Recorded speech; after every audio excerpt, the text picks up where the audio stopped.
Guys, magandang araw po ulit sa inyong lahat. Ngayong araw po na ito, tuturuan ko kayo kung paano mag-drain ng inyong tangke.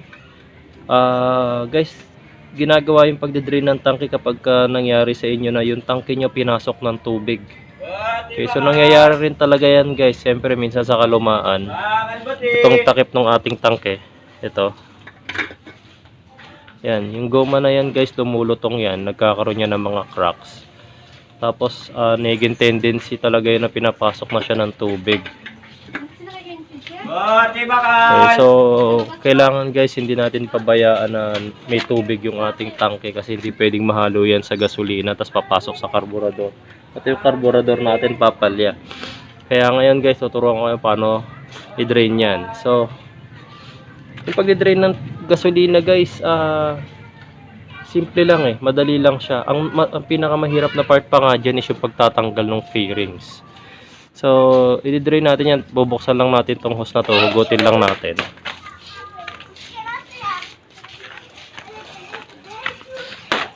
Tapos kukuha tayo ng pansalo.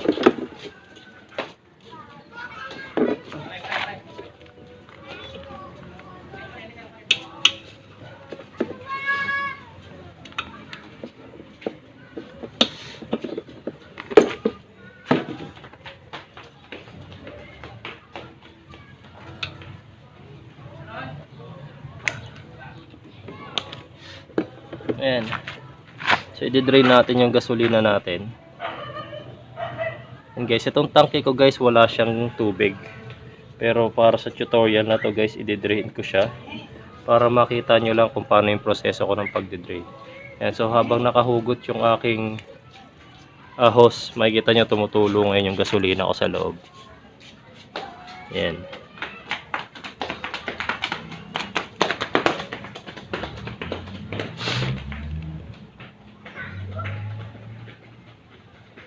Ihintayin lang natin yung maubos guys hanggang sa wala nang tumutulo dyan sa hose.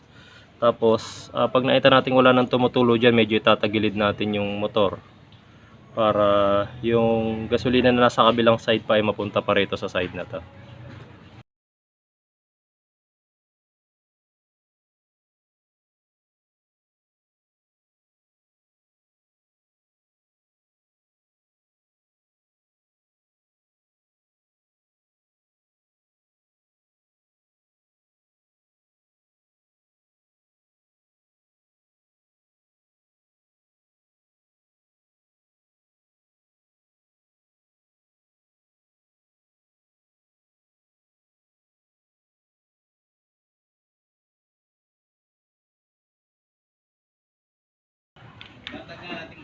Ayan.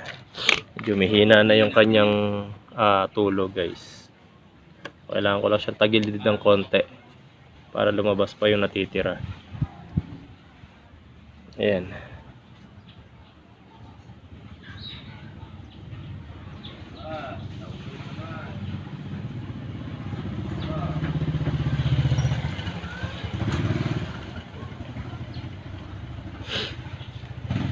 Ayan. So kapag wala nang tumutulong gasolina rito, wala nang lumalabas na tubig or gasolina dito sa hose na to guys, ibig sabihin na-drain nyo na siya ng husto. So ang pinaka-may-advise ko dyan guys, banlawan nyo pa siya ng konti, siguro kahit mga kalahating litro. Salinan nyo ulit yung tangke. Tapos kahit takpan nyo lang ng daliri rito. Tapos medyo alog-alogin nyo lang yung motor nya para medyo mabanlawan pa yung tangke. Tsaka nyo ulit i-drain.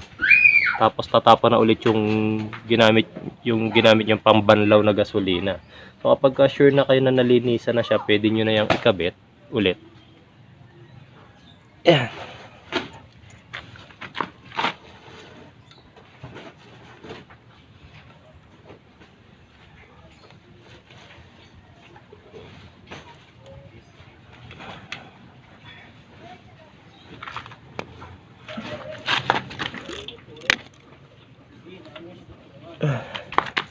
And guys, so yung pagde-drain ng tangke dyan guys, hindi dyan natatapos. Kasi kung pumasok sa tangke natin yung gasolina, ay yung tubig, posible rin yung karburador natin may tubig na. So may drain din ang karburador natin. Itong screw na to, luluwagan nyo lang yan. Tapos dito sa, yan, sa port na yan, yan lalabas ngayon yung gasolina na tatapon. So, bubuksan natin yan hanggang sa maubos yung laman na gasolina ng tanke, ng karburador. Pati yung tubig na pumasok. Yan guys, tingnan nyo pag binuksan ko to, pag niluwagan ko to, lalabas yung gasolina sa hose.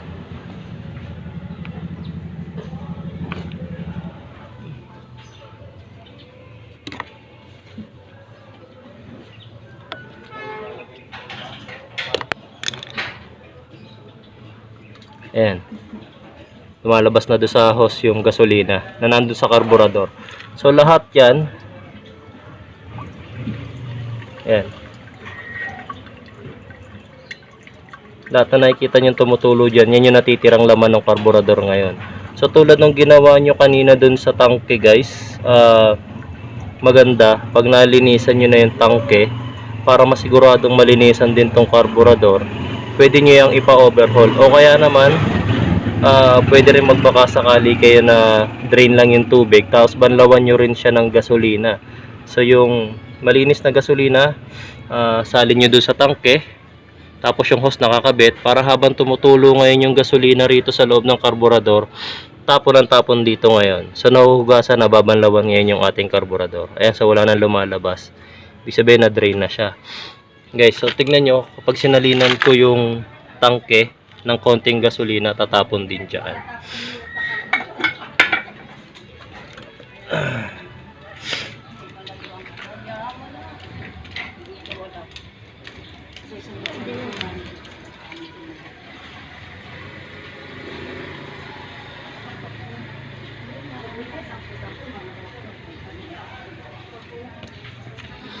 Ayan. So hintayin lang natin tumulo dyan ngayon guys yung gasolina.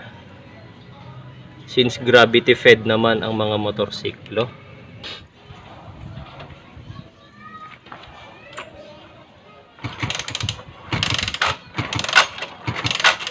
Ayan. Ito nyo guys, nang binomba ko yung aking kickstart. Ayan, tumulo na siya. So, ayan. Hayaan nyo lang siyang tumulo ng tumulo guys. Hanggang sa makita nyo na malinaw na yung inilalabas na tubig ngayon. Ay, na gasolina nitong hose na to ng karburador ninyo. Kapag ka nakita nyo na siya na malinaw na, pwede nyo nang itigil yung pagde-drain.